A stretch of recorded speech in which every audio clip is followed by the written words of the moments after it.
വന്നുവല്ലോ. കൂരിരുൾ താഴ്വരയിലുമെന്നെ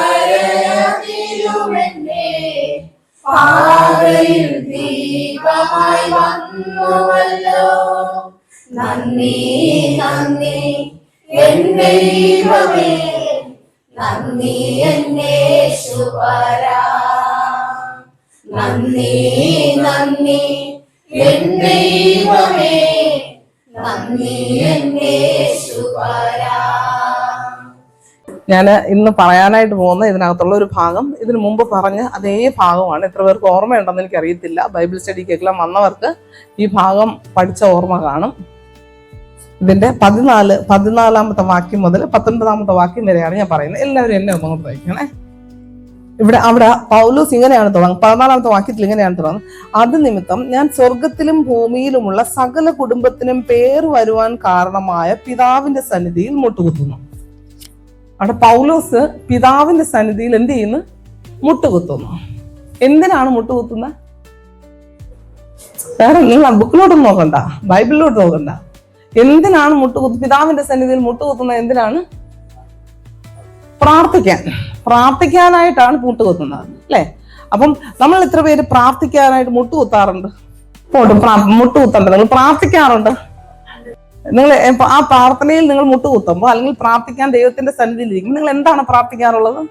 ഇവിടെ പൗലോസ് പറയുന്നത് ഇങ്ങനെയുള്ള ഒരു പ്രാർത്ഥനയേ അല്ല, അല്ലെ? നമ്മൾ പ്രാർത്ഥിക്കും, നമ്മൾ പിതാവിന്റെ സന്നിധിയിൽ നമ്മൾ മുട്ടുകുത്തും, നമ്മൾ പ്രാർത്ഥിക്കും, കർത്താവെ എന്ത് ചെയ്യണം, എനിക്ക് രോഗം മാറ്റിത്തരണം, എന്റെ കടഭാരം മാറ്റിത്തരണം കർത്താവെ, അതുപോലെ എന്ത് ചെയ്യണം, എനിക്ക് സമാധാനമില്ല, എനിക്ക് സമാധാനം തരണം കർത്താവെ, അതുപോലെ മക്കൾ നല്ല ഭാവി ഉണ്ടാവണം, അല്ലെ?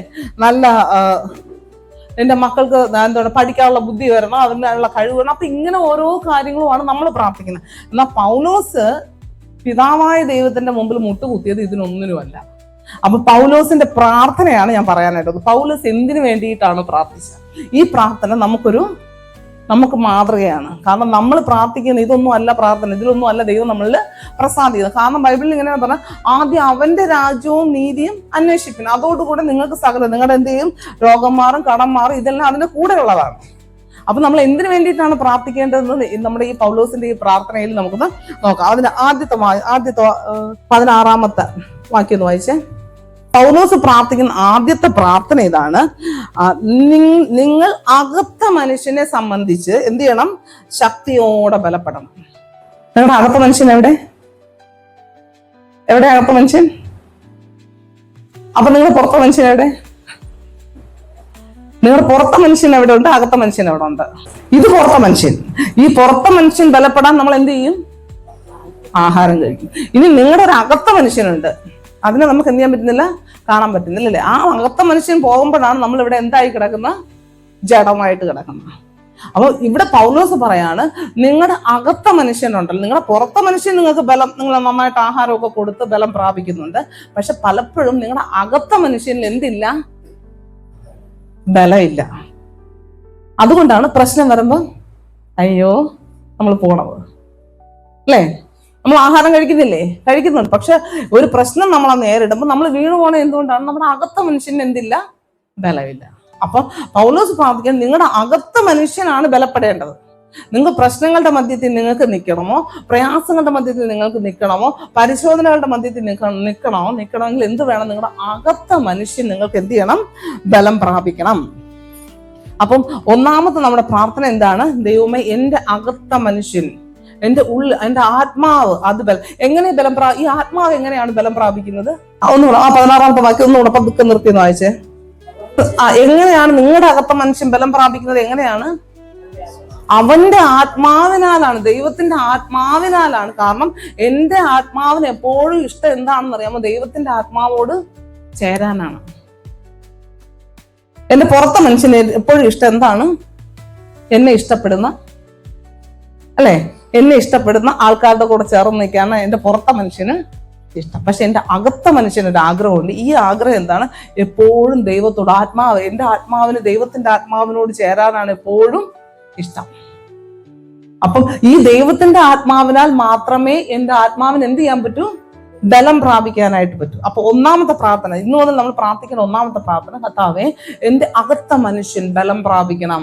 നിന്റെ ആത്മാവിനാൽ, ദൈവമേ നിന്റെ ആത്മാവിനെ എന്റെ ഉള്ളിലോട്ട് അയച്ചിട്ട് നിന്റെ ആത്മാവിനാൽ ഞാൻ ബലം പ്രാപിക്കണം. എങ്കിൽ മാത്രമേ കർത്താവേ എനിക്ക് പ്രയാസങ്ങളുടെ മധ്യേ, പ്രശ്നങ്ങളുടെ മധ്യേ എനിക്ക് നിൽക്കാനായിട്ട് പറ്റത്തുള്ളൂ. ക്രിസ്തു വിശ്വാസത്താൽ നിങ്ങളുടെ ഉള്ളിൽ വസിക്കണം. നിങ്ങളുടെ എത്ര പേരുടെ ഉള്ളിൽ ക്രിസ്തു ഉണ്ട്? ഞാനിത് ചോദിച്ചപ്പോൾ തന്നെ നിങ്ങളുടെ ഉള്ളിൽ എന്തുണ്ടായി? സംശയം ഉണ്ടായി. ഇവിടെ പറഞ്ഞ ക്രിസ്തു വിശ്വാസത്താൽ നിങ്ങളുടെ ഉള്ളിൽ ഇപ്പൊ സംശയമാണ്. എന്റെ ഉള്ളില് ഞാനിത് പഠിപ്പിച്ചൊന്ന് ചോദിച്ചപ്പോഴേ നിങ്ങൾക്ക് സംശയം എന്റെ ഉള്ളിൽ ക്രിസ്തു ഉണ്ടാവും. ക്രിസ്തു വിശ്വാസത്താൽ നിങ്ങളുടെ ഉള്ളില് പലപ്പോഴും ദൈവത്തിന്റെ വചനം പറയുന്നത് എങ്ങനെയാണ്? നിങ്ങൾ ജീവനുള്ള ദൈവത്തിന്റെ ആലയം, അല്ലെ? ഇതെങ്ങനെയാണ്? ഇത് എന്റെ ശരീരം ജീവനുള്ള ദൈവത്തിന്റെ ആലയമായി എങ്ങനെയാണ് മാറിയത്? എപ്പോഴാണ് ഇത് ജീവനുള്ള ദൈവത്തിന്റെ ആലയമായി മാറിയത്? പ്രശ്നം, ഓരോരുത്തരും കടന്നു പോകുന്ന ഓരോരോ പ്രശ്നം.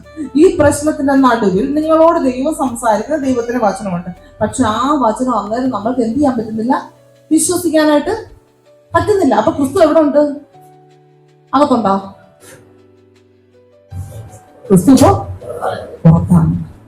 ഞാൻ പ്രാർത്ഥിക്കേണ്ട കാര്യം എങ്ങനെയാണ്? കർത്താവേ ക്രിസ്തു എന്റെ ഹൃദയത്തിൽ എന്ത് ചെയ്യണം? വസിക്കണം. അതിന് എന്റെ വിശ്വാസം, എന്റെ ജീവിതത്തിൽ വിശ്വാസത്തിന്റെ അളവിനെ നീ ഒന്ന് വർദ്ധിപ്പിക്കണം. എന്ന് എന്തുകൊണ്ടാണെന്ന് അറിയാമോ? നമുക്ക് ദൈവം പറയുന്ന പലതിനെയും കേൾക്കുന്നു നമ്മൾ മറ്റുള്ളവർക്ക് പറയും. പക്ഷെ എന്റെ ജീവിതത്തിൽ എന്തില്ല? വിശ്വാസം. എന്റെ ജീവിതത്തിൽ എന്റെ വിശ്വാസത്തിന്റെ അളവിനെ നീ വർദ്ധിപ്പിക്കണം. നീ വിശ്വസിച്ചാൽ ഈ മലയോട് ചാടിപ്പോവാൻ പറഞ്ഞത് വിശ്വാസം കൂടാതെ ദൈവത്തെ പ്രസാദിപ്പിക്കാനായിട്ട് കഴിയത്തില്ല. അടവ് മണിയോളം വിശ്വാസം മതി മല മാറിപ്പോകാൻ എന്ന് വളരെ വലിയ പ്രശ്നങ്ങൾ പോലും എന്റെ മുമ്പിൽ നിന്ന് മാറിപ്പോകാനായിട്ട് മോശയെടുത്ത് പറഞ്ഞു, മോശ നീ വിശ്വാസം, നീ വഴിയിലിട്ട് ചെങ്കടൽ രണ്ടായിട്ട് പിളരാൻ മഹാവിശ്വാസം മതി.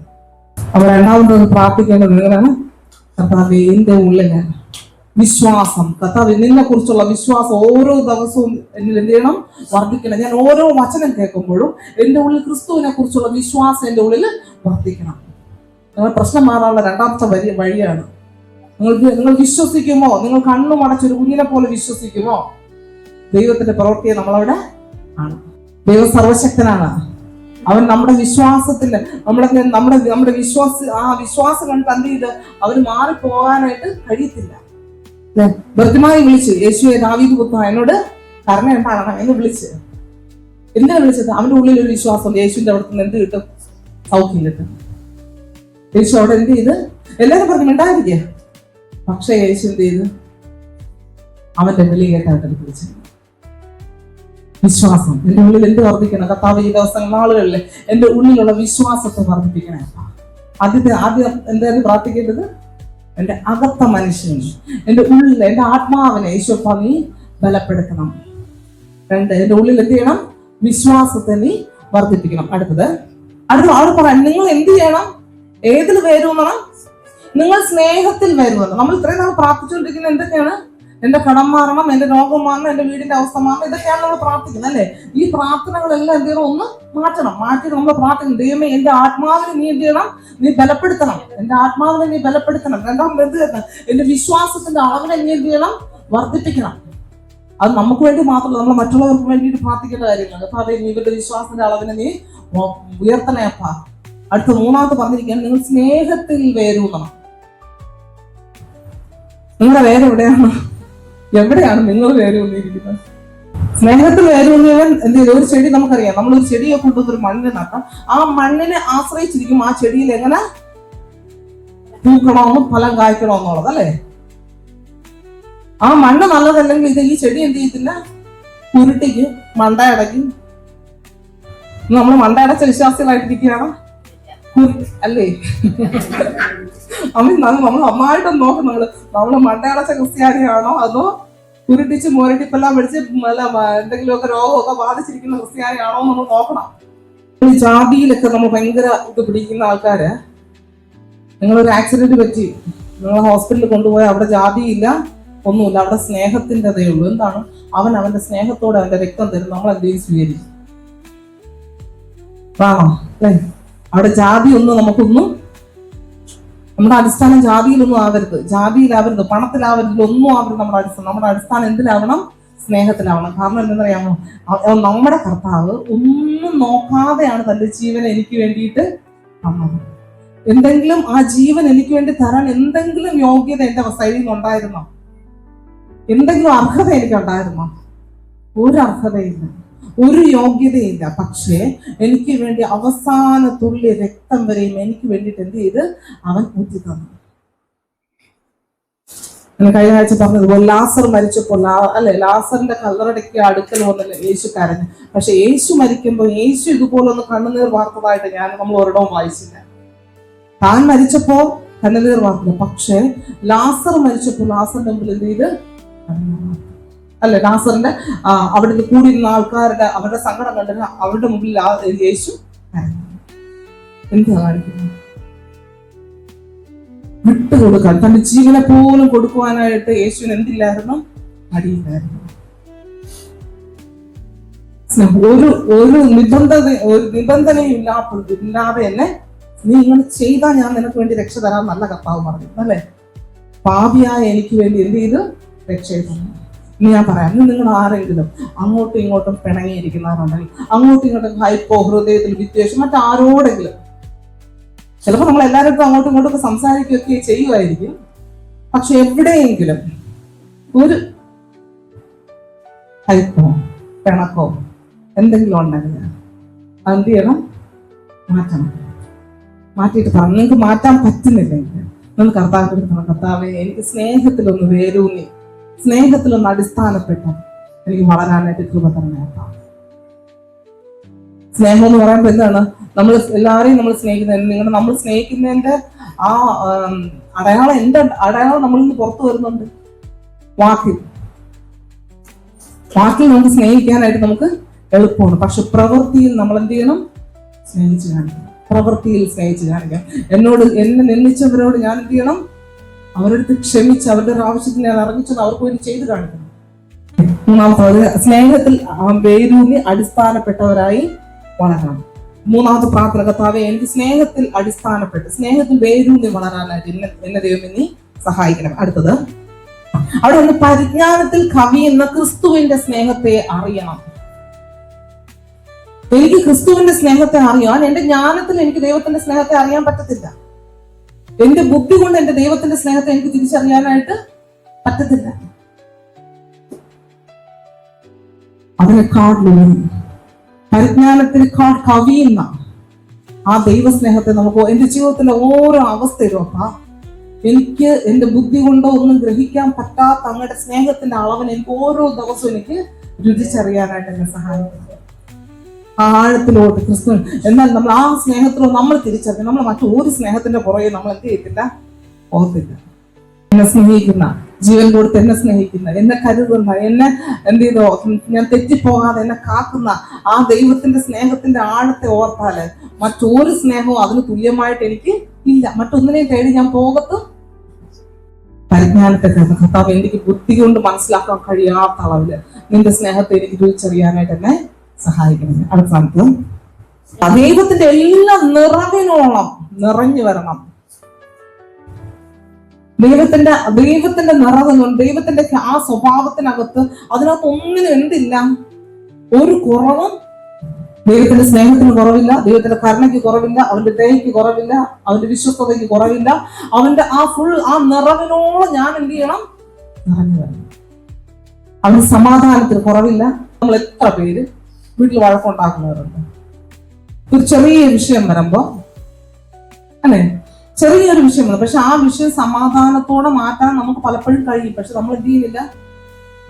നമ്മൾ അതിനെന്ത് ചെയ്ത് വലിയ ബഹളമാക്കി പ്രശ്നമാക്കി നമ്മൾ തന്നെ അതിനെ മാറ്റി.